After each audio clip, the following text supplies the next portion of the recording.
السلام علیکم ورحمۃ اللہ وبرکاتہ۔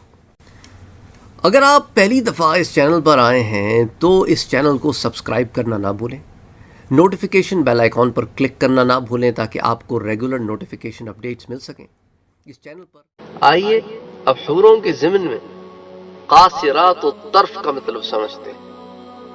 اللہ تعالیٰ نے حوروں کی تعریف میں 3 جگہ قاصرات الطرف ذکر فرمایا ہے۔ ایک سورہ رحمان کی آیہ نمبر 56 میں، ایک سورہ صافات کی آیہ نمبر 48 میں، اور ایک سورہ صاد کی آیہ نمبر 52۔ تمام مفسرین اس بات پر متفق ہیں کہ اس کا معنی یہ ہے کہ وہ عورت اپنی نگاہیں اپنے ہی خاوندوں پر جمائے رکھیں گی اور کسی غیر کی طرف نظر اٹھا کے نہیں دیکھے گی، تو وہ شرم و حیا والی عورتیں ہوں گی۔ قاصرات الطرف۔ حسن بصری کہتے ہیں کہ وہ عورت اپنی نگاہیں اپنے خاوندوں پر ہی جمائے رکھے گی، ان سے کسی کی جانب نگاہ نہ پھیرے گی۔ اللہ تعالی کی قسم، نہ تو وہ اپنی زینت کو کسی دوسرے کے سامنے ظاہر کرنے والی ہوں گی اور نہ کسی کو جھانکنے والی ہوں گی۔ اللہ، یعنی پاک باز عورت کے متعلق جو بات آتی ہے، شرم و حیا والی عورت کے متعلق، وہ جھانک تانک نہیں کرتی۔ جھانک تانک کرنا کوئی اچھی بات نہیں ہوتی، اور اسی طرح اپنی نظروں کو سمیٹ کے رکھنا یہ اچھی بات ہوتی ہے۔ اپنی نظروں کو وہاں مرکوز رکھنا جہاں وہ مرکوز رہیں، اور جو اچھی جگہ ہو، جو جائز جگہ ہو، یہی اچھی عورت ہوتی ہے۔ اسی طرح مرد کے لیے بھی یہ حکم ہے، دنیا میں بھی یہ حکم ہے کہ تم اپنی نگاہوں کو ادھر ادھر نہ بھٹکنے دو۔ یہ نگاہ جو ہے، یہ پہلی چیز ہوتی ہے جو دل میں داخل ہو کر پھر فتنہ پیدا کرتی ہے، پھر انسان اس طرف رجحان کرتا۔ تو نگاہوں کی حفاظت عورت اور مرد دونوں پر لازم ہے۔ یہ صرف عورت کا خاصہ نہیں کہ بھئی تم تو اپنی نگاہیں نیچے رکھو، تم تو اپنی نگاہیں بند کرو، اور مرد صاحب جہاں مرضی چاہے نگاہیں لگاتے رہے۔ نہیں، دونوں کے لیے یہی حکم ہے کہ اپنی نگاہوں کو سنبھال کے رکھو۔ حضرت مجاہد رحمت اللہ علیہ قاصرات الطرف کی تفسیر میں نقل کرتے ہیں کہ وہ اپنی آنکھوں کو اور اپنے دلوں کو اور اپنے آپ کو اپنے خاوندوں تک ہی محدود رکھیں گے، کسی دوسرے کی جانب میلان نہیں کریں گے۔ تو اب آپ یہ دیکھیں، یہ 3 جو کوالٹیز ہیں، یہ عورت اور مرد دونوں میں ہونی چاہیے دنیا میں بھی۔ اپنی آنکھوں کو، اپنے دلوں کو اور اپنے آپ کو، یہ 3 الگ الگ چیزیں ہیں، یہ انہی تک مرکوز رکھیں جہاں آپ کو شریعت نے اجازت دی۔ ادھر ادھر آنکھیں مٹکانا، ادھر ادھر آنکھوں سے جھانک تانک کرنا، غیر پر نظر ڈالنا، چاہے عورت ہو یا مرد، یہ فتنہ پیدا کرتا۔ پھر اپنے دل کو ایک جگہ لگانا اور نظر کو ایک جگہ رکھنا، خود فزیکلی کہیں اور ہونا، یہ ساری چیزیں منع ہے۔ بہرحال اب ایک اور جو ورڈ آتا ہے قرآن میں، وہ آتا ہے اطراب۔ اطراب یہ طرب کی جمع ہے، اور اس کا معنی ہوتا ہے کہ وہ حور جو ہے وہ انسان کے ہم عمر ہوتی، تو انسان کے ہم عمر کو طرب کہتے ہیں۔ طرب تو اطراب اس کی جمع ہے کہ حوریں ہم عمر ہوں گی۔ ابو عبیدہ اور ابو اسحاق کہتے ہیں کہ وہ ہم سر اور ہم عمر ہوں گی، یعنی ہم سر سے مراد کہ بھئی ہم پلے کی ہوگی، برابری کی ہوگی۔ ایسا نہیں ہوگا کہ بھئی شوہر تو انٹیلیجنٹ ہے اور بیوی اس سے کوئی اس طرح کی انٹیلیجنٹ کانورسیشن ہی نہیں کر سکتی، حسین و جمیل تو ہے لیکن بات نہیں کر سکتی۔ ہم سر بھی ہوگی، ہم پلہ بھی ہوگی، ہم عمر بھی ہوگی، تو اس کے ساتھ جو رفاقت ہوگی اس میں مزہ آئے گا۔ اور کمال کی بات یہ ہوگی کہ ساری کی ساری حوریں ایسی ہوں گی۔ سبحان اللہ۔ حضرت ابن عباس اور دیگر مفسرین کہتے ہیں کہ وہ تمام کی تمام ایک ہی عمر کی ہوں، یعنی 33 سال کی ہوں، حسن و جوانی میں۔ بالکل شباب پر، بالکل شباب پر، کہ ہر چیز ان کی اس وقت اس پیک پر ہوگی، جوانی کی پیک پر ہوگی، اندر باہر ہر چیز۔ اب آپ دیکھیں نا، جب عمر بہت کم ہوتی ہے، کبھی ایسے ہوتا ہے بدن بن جاتا ہے ذہن نہیں بنتا، کبھی ذہن بن جاتا ہے بدن نہیں بنتا، لیکن ایک عمر ہوتی ہے جس پہ بدن بھی اپنے حسن و جمال پر ہوتا ہے اور ذہن بھی اپنے حسن و جمال پر ہوتا ہے اور کمال پر ہوتا ہے۔ تو اسی کی طرف یہاں اشارہ ہے۔ ابو اسحاق کہتے ہیں کہ وہ بھرپور جوانی اور حسن والی ہوں گی، اور انسان کے ہم عمر کو اس کا ترب اس لیے کہا جاتا ہے کہ زمین کی جو مٹی ہے ایک ہی وقت میں دونوں کو مس کرتی ہے، اور قرآن کریم میں یہ بتلانا کہ وہ ہم عمر ہوں گے، اس سے یہ وضع کرنا ہے کہ ان میں کوئی بوڑھی اور کوئی زیادہ عمر والی ایسے نہیں ہوگی، اور نہ ہی وہ کم عمر بچیاں ہوں گی کہ جن سے خواہش پوری نہ کی جا سکے۔ اسی طرح ایک اور ورڈ جو حور کے لیے آتا ہے وہ ہوتا ہے عروبن۔ عروبن یہ جمع ہے عروب کی، اور یہ ان عورتوں کو کہا جاتا ہے جو اپنے خاوندوں کو پیار کرنے والی، اس لیے کہا عروبن اترابا۔ اتراب تو میں نے آپ کو بتا دیا، عرب کا مطلب کیا ہے؟ وہ عورتیں جو اپنے خاوندوں کو پیار کرنے والی ہوں۔ تو ہم اثر بھی ہوں گی، ہم پلہ بھی ہوں گی، ہم فہم بھی ہوں گی، ہم سمجھ بھی ہوں گی، حسن و جمال کا پیکر ہوں گی، قاصرات و طرف ہوں گی، نگاہوں کو نیچے رکھنے والی ہوں گی، دلوں سے، جسموں سے، نگاہوں سے ساری کی ساری اپنے خاوند کی ہوگی، اور ساتھ ساتھ کیا ہوگی؟ عرب والی بھی ہوگی، پیار کرنے والی بھی ہوگی۔ ابن العربی کہتے ہیں کہ عروب وہ عورت ہوتی ہے جو اپنے خاوند کی فرما بردار اور اس کی جانب محبوب ہو، تو فرما بردار بھی ہوں گی، اطاعت گزار بھی ہوں گی۔ علامہ ابن قیم کہتے ہیں کہ عروب اس سے مراد عورت کا جمع کے وقت اپنے خاوند کے سامنے اچھے انداز سے لیٹنا اور نرمی کرنا مراد ہے۔ تو اس سے ایک مطلب یہ بھی نکلتا ہے کہ جب وہ دونوں ملیں گے اور ان کی ملاقات ہوگی، جب جمع ہوگا تو اس کو اس کے بھی آداب آتے ہوں گے، وہ بھی ایسے طریقے سے کرے گی کہ مرد کو اچھا لگے گا، اس میں بھی مرد کو انجوائے کرے گا، اس میں بھی اس کو پیار ملے گا، اور وہ چیز ملے گی جو اس خواہش کرتا، تو اس کو وہ آداب بھی آتے ہوں گے۔ مبرد رحمت اللہ علیہ کہتے ہیں کہ عروب وہ عورت ہوتی ہے جو اپنے خاوند پر عاشق ہو۔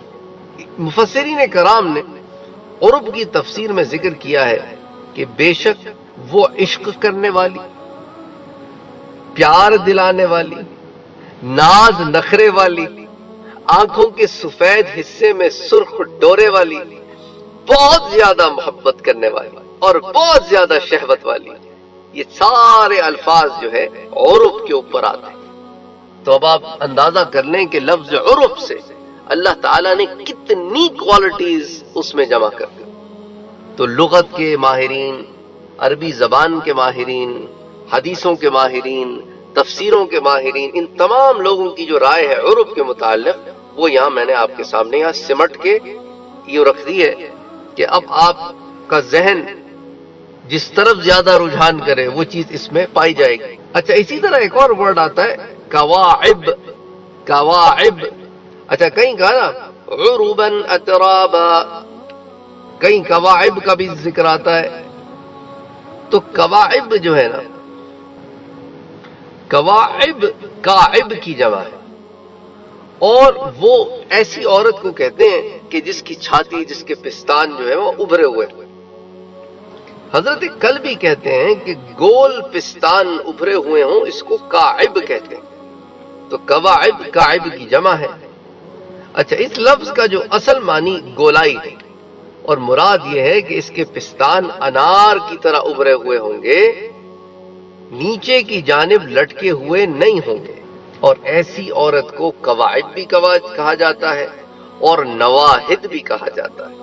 اسی طرح خیرات حسان، خیرات جمع ہے خیرہ کا، اور حسان جمع ہے حسنہ کی، بس وہ اچھی صفت اور اعلیٰ اخلاق اور عادات والی ہوں گی، خوبصورت چہرے والی ہوں گی، تو اندر باہر حسن و جمال ہوگا، ظاہر کا بھی، باطن کا بھی، اخلاق کا بھی، اور صفات کا بھی اور عادات کا بھی۔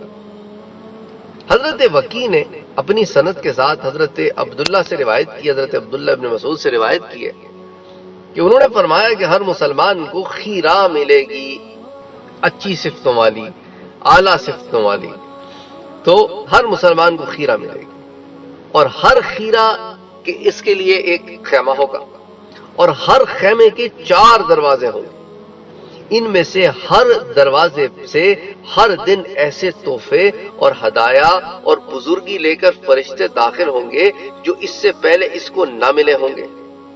وہ عورتیں نہ پریشان ہوں گی اور نہ وہ بدبودار ہوں گی، اور نہ ان کے منہ سے بدبو آئے گی، اور نہ خاوند کے علاوہ کسی اور کی جانب نظر اٹھانے والی۔ تو خیرہ کی ایک ڈیفینیشن تو ہمیں اس روایت سے مل جاتا ہے۔ تو بہرحال ان تمام الفاظ کو ایک ایک کر کے اگر آپ دیکھیں تو ایک ایک لفظ میں اللہ سبحانہ و تعالی نے حوروں کے انداز، ان کا ظاہر، ان کا باطن، ہر چیز کھول کھول کر بیان کی ہے۔ ان کی ادائیں، ان کا مردوں کے لیے ہونا، ان کی نگاہوں کا پست ہونا، یہ حوروں کے حسن پر ایک بڑی جامع روایت ہے۔ اس کو امام طبرانی لے کر آتے ہیں۔ اس کی راویہ ام المومنین حضرت ام سلمہ رضی اللہ تعالی عنہا فرماتی ہیں کہ میں نے عرض کیا کہ یا رسول اللہ صلی اللہ علیہ وآلہ وسلم، اللہ تعالیٰ کی ارشاد حور عین کے متعلق مجھے کچھ بتا دیں۔ تو آپ نے ارشاد فرمایا کہ حور کا معنی موٹی آنکھوں والی، دلچسپ سیاہ اور سفید آنکھوں والی، گدھ کے پروں کی طرح۔ میں نے عرض کیا کہ یا رسول اللہ، مجھے ارشاد خداوندی کہ انہم لؤلؤ مکنون کے بارے میں وضاحت کرتے ہیں۔ تو آپ نے فرمایا کہ ان کی صفائی اس موتی کی طرح ہوگی جو سیپی میں ہو اور اس کو کسی نے ہاتھ سے نہ چھوا ہو۔ میں نے عرض کیا کہ مجھے ارشاد خداوندی فیہن خیرات حسان اس کے بارے میں بتا دیں۔ تو آپ نے فرمایا کہ خیرات کا مطلب یہ ہے کہ وہ اخلاق کے لحاظ سے اعلیٰ، اور حسان کا معنی یہ ہے کہ وہ چہرے کے لحاظ سے خوبصورت ہوں گی۔ ام سلمہ فرماتی ہیں پھر میں نے پوچھا اللہ کے رسول، مجھے کأنہم بیض مکنون اس کی بھی تفسیر بتلا دیں۔ تو حضور نے فرمایا کہ ان کی باریکی ایسی ہوگی جیسے انڈوں کے اندر اس جھلی کی باریکی آپ دیکھتی ہیں کہ جو چھلکے کے قریب ہو۔ فرماتی ہیں میں نے پوچھا اے اللہ کے رسول، مجھے عرباً اترابا کے بارے میں بھی بتائیں۔ تو آپ نے فرمایا وہ عورتیں جو اس دنیا سے بوڑھی، کمزور اعضاء والی، کمزور نظر والی جب قبض کی گئیں، ان کو اللہ تعالیٰ بڑھاپے کے بعد پیدا کرے گا تو ان کو کنواری بنا دے گا۔ سبحان اللہ، سبحان اللہ۔ یعنی دنیا والی عورتوں کا بھی ذکر ہے، اور حوریں تو ہوں گی ایسی کہ جو کنواری ہوں گی تو بالکل انہیں کسی نے چھوا ہوگا، اور یہ دنیا والی عورتیں بھی جیسا کہ میں نے آپ سے عرض کیا کہ یہ ہر ملاقات کے بعد پھر کنواری ہو جائیں گے۔ سبحان اللہ، سبحان اللہ، سبحان اللہ۔ کیونکہ جنت میں تو کسی چیز پہ زوال ہے ہی نہیں، کوئی تغیر ہی نہیں ہے۔ حسن و جمال بڑھے گا، چیز کوئی گھٹے گی نہیں، بڑھے گی ضرور، گھٹے گی نہیں۔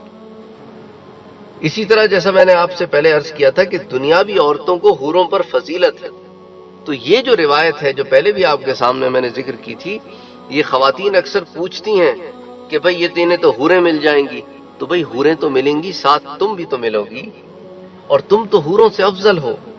حضرت ام سلمہ کی جو روایت میں نے آپ سے بیان کی تھی کہ انہوں نے حضور سے دریافت کیا تھا کہ دنیا کی عورتیں افضل ہیں یا حور عین؟ حور عین سے ڈائریکٹ انہوں نے حور عین سے مقابل کیا کہ بھئی یہاں کی عورتیں اچھی ہیں یا حور عین اچھی ہیں؟ تو حضور نے فرمایا کہ بھئی حور عین سے دنیا کی عورتیں اس طرح افضل ہیں کہ جس طرح ظاہر کا ریشم اندر کے کپڑے سے افضل ہوتا ہے۔